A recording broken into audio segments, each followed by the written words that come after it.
maybe we can begin on that note with maybe with the first question. What is your current work and teaching situation? Just to give us a bit of context for the other questions. Who wants to start? I'm happy to start. Should I introduce myself? Is that how this works? Yeah, okay. So my name's Ashley Fitzpatrick. I graduated in 2019, so just before the world exploded. And I'm currently working in the outer southeastern suburbs in Melbourne at a government school in a fairly low socioeconomic area. I'm Emily, and I graduated actually when the world did explode, so during 2020, and then all the pieces sort of came back together, and I'm now a secondary teacher in inner city Melbourne.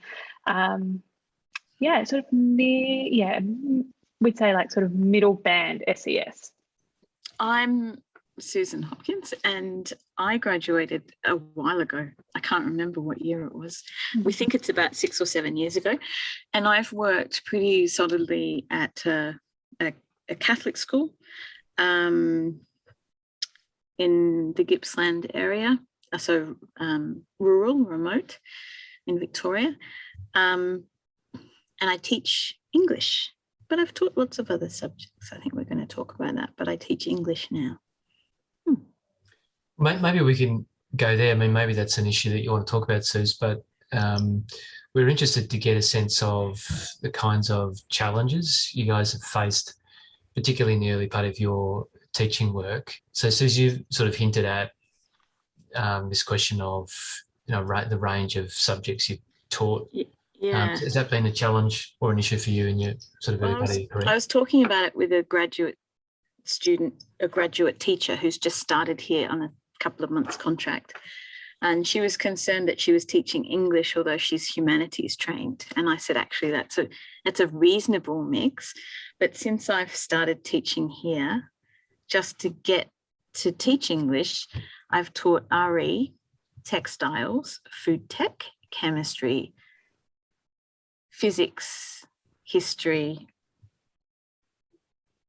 geography and history. Broadly in the humanities, I suppose. Yeah. Well, yeah, except for the chemistry and physics, which was like my whole summer gone while I tried to learn how to be a year 9 chemistry and physics teacher. And so I think that was a surprise to me that once you graduate, people just assume that she can teach anything, and if you're desperate for a job like I was, and you can't just sit around waiting for the right job to come up, you really need teaching experience under your belt, and you need a nice looking resume, then you just have to be really flexible about what you say yes and no to. Just have to, I don't know, you just have to be a yes person for a little while until you find your feet. Is that, I can see lots of nodding, so I reckon. Maybe we'll jump to Emily or Ashley. Like, if you had to identify a couple of the main or biggest challenges you've faced so far in your work, what might those be, do you think? Probably in my current English faculty, I would say generally quite disorganised and dysfunctional faculty is probably the current biggest challenge. We've got lots of great people and lots of talent, but sort of trying to find how to phrase it. I guess in the past sort of maybe 5 years or so, there has been a level of disorganisation that's been allowed to breed. So trying to sort of turn that around and do all of the things that we're meant to be doing, like our documentation of curriculum, and as well as all of, the good, fun, meaningful work, seems to be quite an ongoing challenge for our faculty. So at my current school, that's probably the biggest thing that I've faced. Can we drill into that a little bit? Actually, have you responded to that? What's kind of been your position there? Has it been more get involved, or has it been hang back, or has it been, what have you done? Get involved. There is certainly sort of a negativity problem sometimes at the school, and I find that quite hard to put up with. So I'm definitely a bootstraps, let's get some stuff done person, and that's something I definitely, which I'm sure will come up in probably a later question about the next 5 years of what I would like to do, because I see a lot of room for improvement, which makes things easier for me to deal with if I feel like I'm doing something. Yeah, right. So what does getting involved look like for you around that problem? Leading the work. So we have, I don't know what it looks like at Susan Emily's schools, but we use a triad system for faculty. So we're broken up into smaller groups within the faculty area. So while you might teach a year 8, 9 and 10 English class and a humanities class, you do the work for one particular subject. And then in theory, there is work being done in all of the other areas that you teach that you can then pick up and use. Often that work doesn't always happen. So for me, that has been really trying to like spearhead the group that I'm in and making sure we are doing the things that we are being asked to do. Sometimes that's hard, especially when it's to do with sort of learning architecture, and there's a lot of professional development that is needed that we don't sort of always get access to. But I've tried where possible to be asking questions and making sure I'm getting the right information. So that triad system you describe is a way of sharing workload and in terms of developing curriculum and resources across a broader range of staff, yeah? So you're inevitably going to get some holes there and some challenges around sharing that stuff or the quality of the material that you're getting or whatever, yeah? So you're doing the best you can in the situation or the teams that you've got. Yes. Yeah. You're being very polite about all the sorts of challenges that might be involved with that. I'm in a good mood this week, so it's Well, you're looking very professional too. So good. Thanks for that, Emily. What sort of stands out to you as some of the main challenges? I think when you have no frame of reference, when you're new and fresh like me, you actually do not know the difference between what is urgent and what is important. And often just everything is just like pedal to the metal, like I'll just do everything just all the time.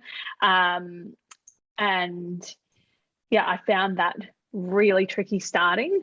I think also we run a blended humanities and English program 7 to 9, and that's awesome for the kids, but I myself had not looked at medieval history since I myself was in year 8, which is a little while now, and so relearning all of that, a little bit like what Suze was saying with having to be the Swiss Army knife teacher a little bit.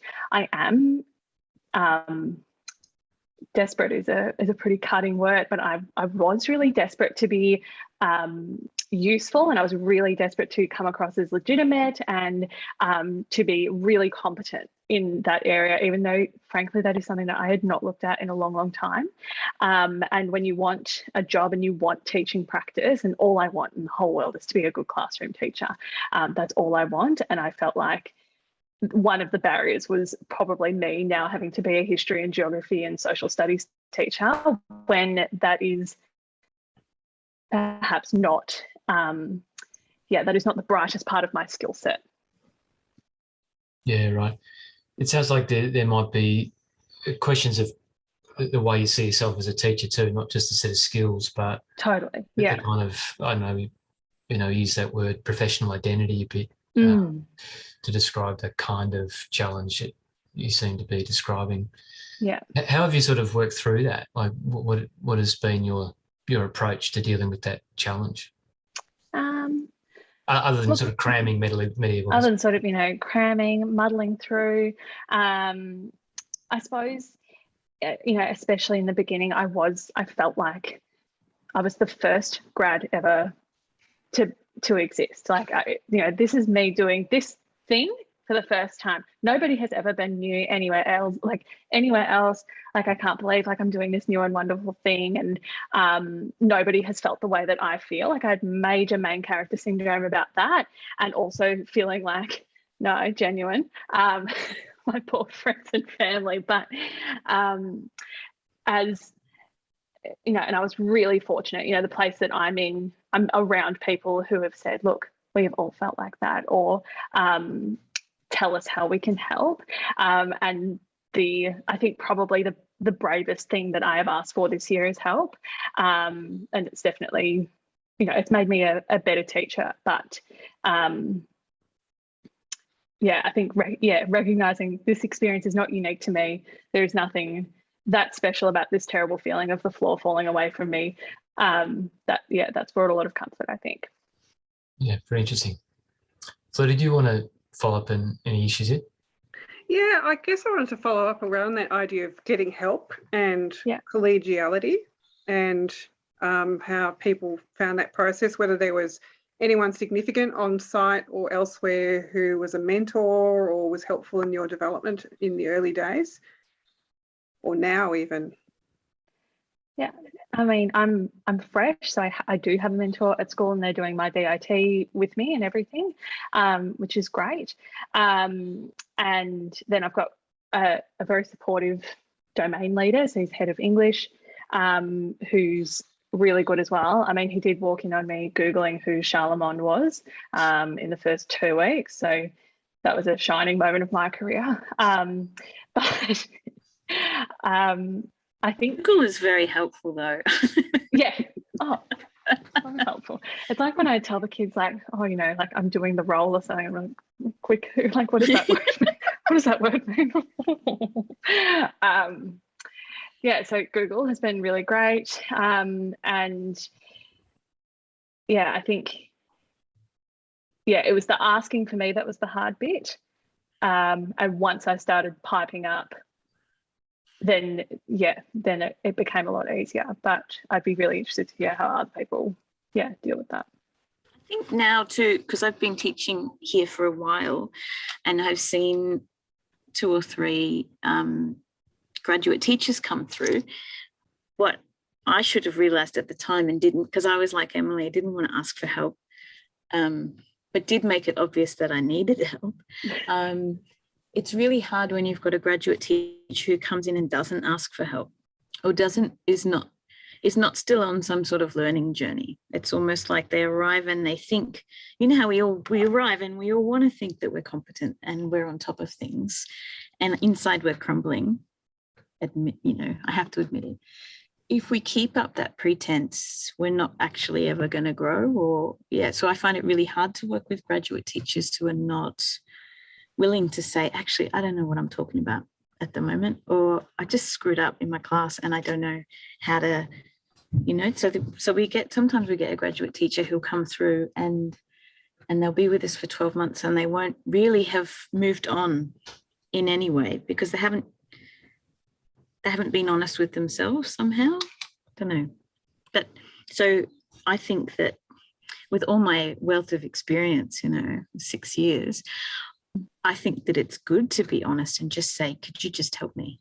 I need more resources, or I feel like I'm not on top of it. It's helpful for everyone around you.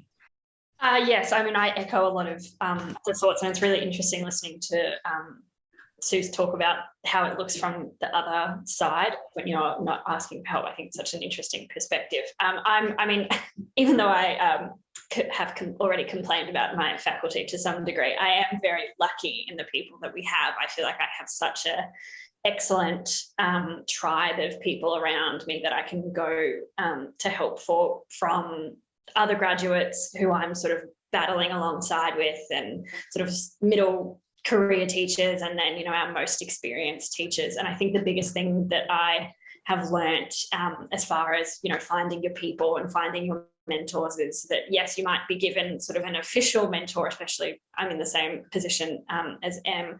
I haven't done my VIT yet, so I'm still going through that process.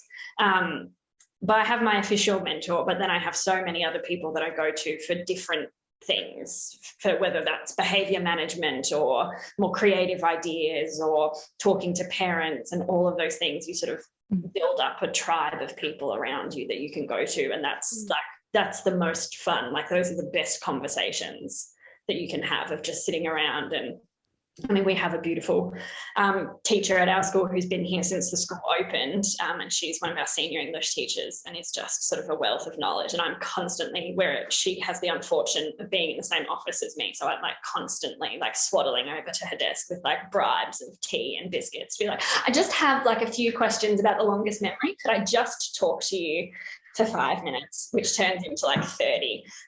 But most, I mean, you know, we're so lucky that most people are so generous with their time. And I do think as well, like we do also bring something to the table and bring our own perspectives as younger teachers as well. So.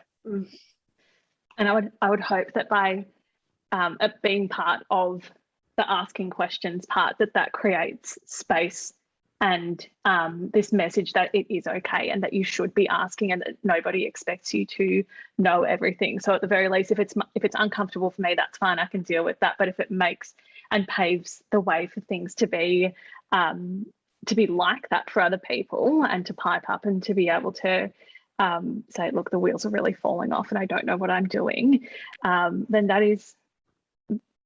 makes it feel a lot more palatable, I think, for me. Well, it's an orientation towards professionalism, right? If you think of yourself as someone who continues to learn, rather than someone who's fully formed when you arrive in the school, when you feel like you're fully formed, you tend not to ask questions. You tend not to be thinking about what's next, how do I keep engaged, how do I keep sort of wondering about stuff. It's you sort of lose your inquisitiveness in a way, right? When you think you know what's going down, and when you don't, you're often put into situations where you're more open or you're compelled to ask questions, and so you have a sort of different approach and a different view about what it means to be a professional, which is not easy, right? And it's not always the environment in which schools like to operate, right? There's a kind of there's a premium on authority, expertise, all of that stuff, which can sort of mediate against that sort of more openness. I was thinking about what Emily just said about needing to learn like medieval history and stuff like that. When I had to do chemistry and physics stuff, like all the subjects that I've had to teach, I went for that mentor approach, you know, where when you're doing reading with primary school students and you have to pretend that you don't know how to pronounce a word, and then you just sort of talk about how you might go about breaking it down and all this sort of, So often when I was doing Year 8 history or physics or whatever, I just say, I don't know about that. Should we look that up? And sometimes I genuinely didn't know about that. So I was quite open with the kids, and sometimes they would say, I'm not a physics teacher. You know, I just got this lump, but I spent all this time doing it and I found this and this is fun and I learned this song and maybe we could do that song. And so by being open about your own learning and your own development with the kids, I think for some of them it's like, hey, she's really into English. She's not into physics, but she can do it. And maybe I can do it too. I don't know. Maybe that's a little bit kind of ideal world-istic, but that's what kept me going, and it kept me asking questions about myself, and I talked to the kids about that. I really like that idea as well, especially because especially with teenagers, I think at the end of the day they can see through it anyway, even if you are pretending that you know everything. So you may as well just be honest. I am doing VCE English for the first time this year, and not so much maybe with structural things, but sometimes with content, with the books that we're studying. You know, I'm not an expert in every sort of, you know, epoch of history that's come up in the text that we've looked at. So I'm very big on the, you know, like, well, I don't know, so let's figure it out together. Because I don't think there's any benefit to me or them if I sort of try to lie my way through an answer. I wonder if there are other challenges. I mean, it's hard to avoid sort of the main challenge of the last few years of COVID. I think at this point I've taught more online than I have in the classroom. So I mean, there are other challenges of the profession that you probably want to speak to more, but it's sort of hard to remove that from the conversation at the moment. Yeah, so talk to us about that for you, Ashley. What does that I mean, did you imagine that you'd be in this position in the early part of your career, that had taught more online than sort of face-to-face? And what does that mean for your sense of yourself as a professional and of your career as it unfolds? I think it's something that I thought about a lot last year, especially, was because, a lot of people would say that to sort of the grad teachers or the younger teachers of, oh, this must be so hard for you, which obviously it is. It's hard for everybody. But I think also in some ways, when I think it was Emily who made the comment earlier of when you don't know any different, you sort of just almost roll with the punches a bit easier. Like, I didn't have anything else to compare to. So I think I definitely watched more experienced teachers struggle more because their whole 30 years of experience just got upended. Whereas I feel like, when you don't have anything to compare it to, you can sort of roll with it to some extent. But I think for our context in my school, the biggest challenge with COVID has been wellbeing and engagement. We have had especially this year, we've had such poor engagement with our online classes, partially because of poor habits that we created last year, when I think we all sort of assumed we wouldn't be doing this anymore. So there was a bit of an attitude of like, it'll be fine. Like, it doesn't matter. We'll be back next year. And then that's solidified into poor habits that the kids don't join and they don't participate. And then always, the return to school is always difficult, and it all sort of snowballs. So that's sort of been the main thing, just trying to get the kids to speak. Yeah, no, it's been a very similar experience. I mean, I came into this year thinking, great, we're in the rebuild phase. I was part of that tutor program as well. And I was like, yeah, great, we're part of the solution. That terrible chapter is over, we're moving on. And it just hasn't been like that. And like, I feel like I could just be a radio presenter now because I just speak into the abyss. I and don't get a heap back. And cameras aren't on and I'm not having any of that sort of usual engagement. I'm always like chomping at the bit for a staff meeting because it's a bit, a bit of interaction, a bit of to and fro. Really enjoy that. But I think, and the teacher who sits next to me in my normal office, she said, look, it is our job to expose them to a really good quality education. And for some kids, that will be enough.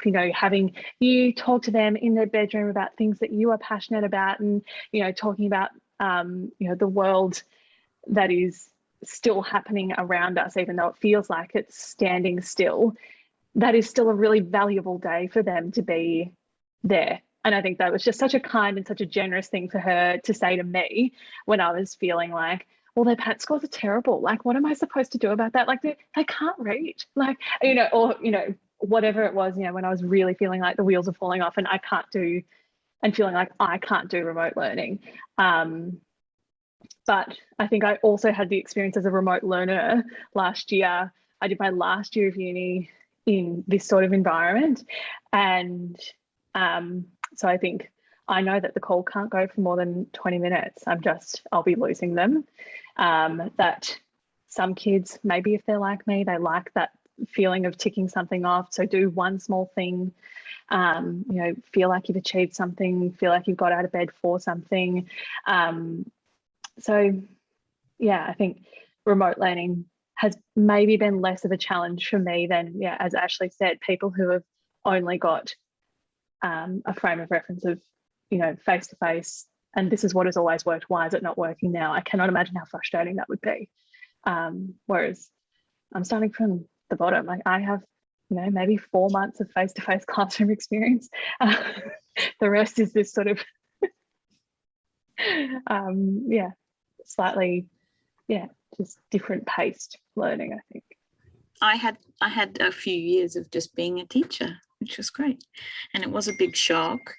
But I think new graduates have the advantage of being IT savvy, of being used to being on Teams, Zoom, whatever, and being able to work the internet in your favor. So being able to find cool videos that reveal something that another video that the school's been using for like the last 55 years, they can't, oh, well, all of a sudden we can't get it digitally. What are we going to do, But whereas new grads are constantly like, you're inventing new resources for pretty much every lesson you teach. I used to sort of spend an hour and a half to 2 hours preparing a single lesson. Yeah, so it was like 2-to-1 ratio, I guess, 2 hours of prep for 1 hour of teaching. So I think while you're doing that and being awesome at that, you don't notice it. But I think the biggest challenge I faced when I came here was that a lot of the staff at the time had gone to the school themselves and their children had gone to the school. They'd done quite a short teaching degree, whatever that used to be. And then now in their late 50s, early 60s or older. And so they'd spent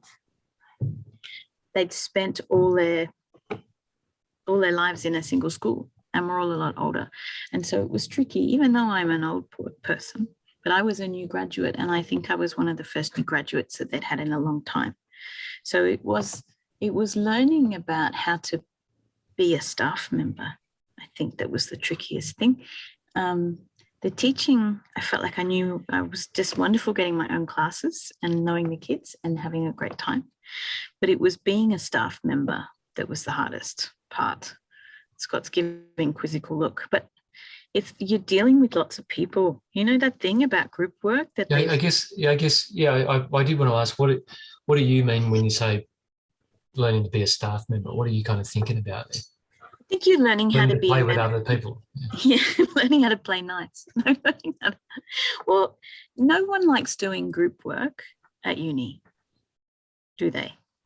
Just Scott, you have to admit, we don't like it. Stop doing it. But then, how much does it suck when you leave uni and you start in a workplace and you have to work in a group? Man, whoever thought that what you learned at uni you'd actually have to need in the real world? What's that about? It's crazy. So I think that is the hardest part. So suddenly, you've been an independent learner all your life. You hate group work and you avoid it at all costs. You're thrown into this staff setting where everything you do is group work. I think I've taught one subject where I was the only teacher in the subject. The rest of the time it's teams, and sometimes big teams here. We've got 1,000 students and I'm the head of the year 10 English team, and we've got 7 teachers and 8 classes. So it's sometimes big groups and sometimes with different people who don't, Andrea's different. She's very easy to work with, but you working with all sorts of people with all sorts of different backgrounds and sometimes people who are a lot older and have a different way of teaching. And so you come straight out of uni, the best way to design a rubric, and you're looking at someone's created a tick box thing in 1942, and that's what they're still using. And so you have to juggle and be very PC about how you go about making your way into the group and letting people know that you have some skills that you could help with without being a smart ass. And so there's a lot of I don't know, testing waters, riding waves. I'm trying to think of other idioms, but plates to juggle. You just gotta dance on the moving carpet. It sounds like actually you've sort of described a situation where you're balancing a few plates too, wanting to get involved, help out, intervene, but also aware of their views about themselves and ways that they've done in the past and whatever. I think I just loved what Sue's just said, because it's so true to my experience. And teaching is just one giant group project at all times, with some quite impossible people at different points. But then, like, when it's good, it's the best. It's so much fun. So yeah, it's a balance, but it's Yeah, when it's working well, it's fun. And then when it's not working well and like it's hitting the fan, it's still kind of fun. It's a bit funny, like, and it's a bit crazy, and it happens, and you just got to roll with it. Like every single Monday morning when we have briefing, especially now that it's online, I just like the comedy of a staff meeting online with 100 and something people, with just the weirdest people that I work with. Oh, it's just beautiful. It's crazy, but it's beautiful. Gold, isn't it? Gold. You have a good sense of humour. Yeah. Are there other things that you've appreciated, enjoyed, found satisfying about your work? You know, what stands out to you as a sort of moments that you sort of come back to and value? I mean, the kids, it's the corny answer, but it's always that, I think that's always at the crux of it. And I was actually having this conversation with some of my year 12 students the other day, because we were just recapping after remote learning, and I was sort of just made a couple of jokes about how it was nice to hear their voices again, because I hadn't heard anything from them in 2.5 months. So I'm very professional. And they were sort of asking me about what my experience had been like in remote learning, because they were sort of saying that they'd felt very unmotivated and that they couldn't be bothered. And I said, well, yeah, I felt the same. Like I also could not be bothered. It's hard to find that motivation. And we were just having a conversation about that. And I was saying, you know, all of the good parts of this job don't really exist online. Like all the stuff that's good and drives you and motivates you, even the bad stuff that drives you and motivates you, that it's just not the same online. And, you know, like there are days when we are here and we've got all of the kids and it just feels like a nightmare, or, you know, a year 8 kid says something just impeccably horrible to you that cuts your self-esteem. But even that to me is better than remote learning. So it's all of those interactions, even if it's just like the tiniest little win with the toughest kid, like that's all of the good, satisfying stuff. I think kids being funny, like it's such a relief. And I think like it probably makes sense from an evolutionary perspective almost that they're funny, because I think possibly otherwise they would not live to be like 17. Like I think you may actually kill them. So yeah. Thank you, Sue. Yeah, that's exactly what you may have to edit that bit out, Scott, but yeah. I'm trying to be very diplomatic about my hobbies. But yeah, I mean, as Ashley was saying, I think having small wins with some of the, you know, tougher kids. You know, I had a kid just react to my Teams message today, so I sent back an emoji, and I just, you know, and just feeling like there's a little bit of cut through, something has been read, but yeah, I mean, I think kids being funny. You know, I asked the kid to please like pull out her headphones when I'm talking to her, and she pulls them out, and I was like, what do you even? And then I started to get the worst version of myself as well. And I was like, what are you even listening to? And she's like, you wouldn't know them. Like, they're so punk. Like, they're so indie. Like, you wouldn't know them. I was like, all right. Like, I was like, try me. Just try me. It's fine. I can absolutely accept if you're cooler than me. That is so fine. She's like, no, like, you wouldn't know them. Like, you know, I don't want to tell you. I was like, all right, fine. And I was like, and she's like, Green Day. And I was like, you mean the most commercialized pop punk band? I was like, who do you think you are? I was like, oh, you're right. Yeah, no idea who that is. You are too cool for me. It's fine. Absolutely fine. I'm absolutely at peace with it. So it's a great story. Yeah. Suze, did you have any reflections on this question? Yeah, I think Ashley summed it up though, that it's the kids. I thought that being around the kids, the remote experience, it took everything that was glorious and uplifting about teaching and it shat on it, I think, because the kids, sorry, Harry, but not being with the kids in the classroom, it just sucked the life out of me as a teacher. And I felt like I was rewriting some sort of self-help textbook, you know, like VC English for Dummies kind of thing, because I was sort of, now today we're going to do the block approach, and here I am typing it up so that Johnny, who's out doing the silage with Dad, will have something to refer to when he comes back in. And I think that's what I just felt like it was impersonal, no matter how personal I tried to make it. It was just, we were being turned into textbook sort of producing machines. Wow. But I think, and sorry about swearing, you'll have to edit that out. Yeah, but I think what I found when we're in the classroom, there's been 2 students that I've known who've been on suicide watch with the school for a long time. And I'm not going to get teary about it, but I am actually going to get teary about it. But these students got through, one's just about to graduate, another graduated 2 years ago, because of something that they read with me in English and things that we worked through in English. So I think that day to day, yes, the kids, but I think that the power of being an English teacher allows you to have conversations with kids that they can never have with anyone else. And maybe you have to be a certain kind of teacher to have that conversation anyway. Maybe they would have found help somewhere else, but these were kids who were being monitored 24 hours a day. And where I live, suicide rates amongst teens, especially boys, very high.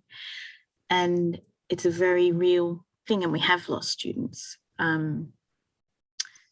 So I think that when you can make such a big difference to a student's life like that, and they can talk to you about it, and you see them come out maybe on the other side, hopefully, then I think that's where the most wonderful stuff happens.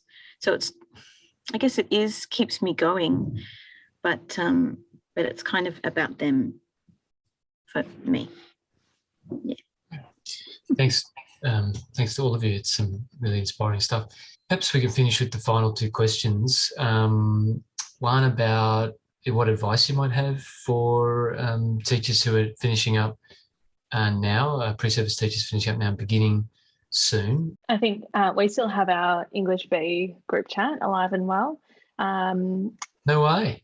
Yeah, no, and we just held on to. Well, I mean, there's a bit like a billion group chats, but holding on to some of those so that we can check in with each other, because as much as it's not a unique experience being new in a place, it brings a lot of unique challenges, and you notice different things. And even here we are 12 months later, and we're still talking about, are we going to stay put, are we going to move on, and having those sort of semi-professional networks, people you can bounce ideas off and say, oh, what would you do about this?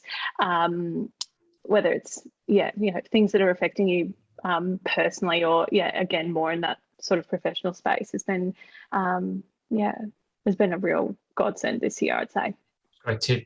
Keep the relationships going, yeah. Hold on to your group chats. Yeah. I was just going to say that I've seen some graduate teachers come through the school, and by far Monash graduates are the most awesome out of any of the other unis. So my first advice is feel confident in the education that you've received. As long as Fleur and Scott pass you, that's up to them. But if you come out of Monash, you're already streets ahead of other graduates, I think, particularly because of the way, a bit biased, sorry, Harry, but it's a bit, the way the English A and B is taught makes you a different kind of English teacher, I think, a superior English teacher. Yeah. What we try to avoid, Suze, is what I call brittle practice, where you know a few things really well, but you can't move outside that. I think we end up being very flexible and open and creative-minded people. The other thing my advice would be is don't just go for jobs around your area. There's lots of wonderful remote and rural schools out here. I'm only an hour and a half from the city, and it's wonderful here, and you get so many more opportunities sometimes. Staff movement is slow, but the schools are really open to new ideas and all sorts of things. So do consider stepping out of your comfort zone geographically. I think as we've sort of already sort of wax lyrical about is asking questions. Just, it's the best thing you can do.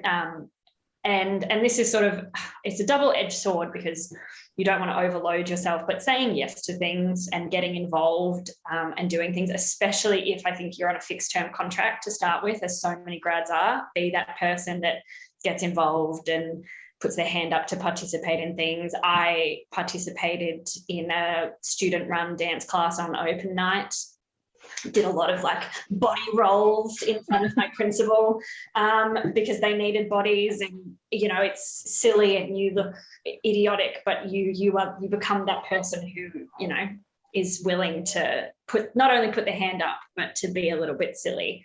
And I think those are the best people to be around. Maybe we can finish with this question about where you see yourself professionally in the next 5 years or so, and you know, what does that look like in terms of your unfolding career? Back to school for me. I'm going back to do my master's next year in youth mental health. I think, you know, the pandemic aside, we're definitely still climbing the mental health curve in that respect. But I wouldn't mind having that skill set to my, sort of in the toolbox as well. Professionally, I think I just really like to be a good quality English teacher and a really good quality classroom teacher and a team player. But also I am ready to see a little bit more of the world. Yeah, get my skills together and then take them a little bit further abroad would be a real treat.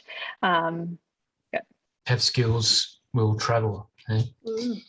Yeah, they pack light. It's awesome. That sounds great. Ashley, you maybe hinted at some faculty leadership ambitions, maybe?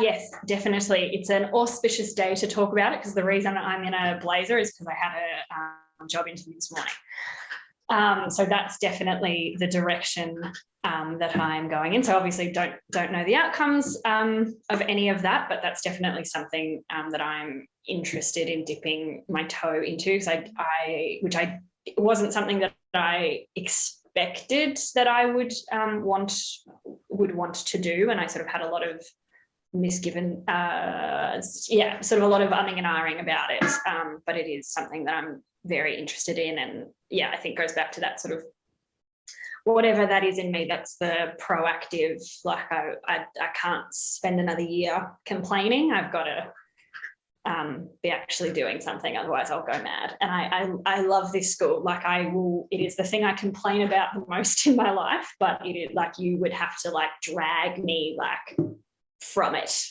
to remove me. So I want to be part of making it better. Great. Well, good luck with that. Yeah, brilliant. We hope you get some good news. Suze, what about you?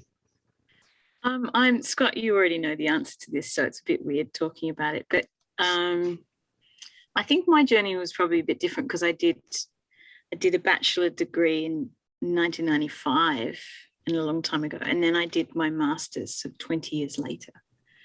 And so I've just finished doing the graduate certificate of educational research, which Scott looks after, and I've put in my application to do a PhD next year. Yeah, and I'm just waiting to see what the outcome is. Yeah, just sit around and wait. But I'd like to keep teaching while I do it because I think it's something. Yeah, I think it's important for me to keep being with kids. Looks like all three of you are not letting grass grow under your feet. There's lots of plans for the next few years that look really good. Yeah, in fact, we want to thank you all very much for taking the time, given that you're movers and shakers. I'm sure you've got plenty of other things you could have been doing this afternoon. So thanks so much. It's been a really great conversation. And selfishly too, I'm just going to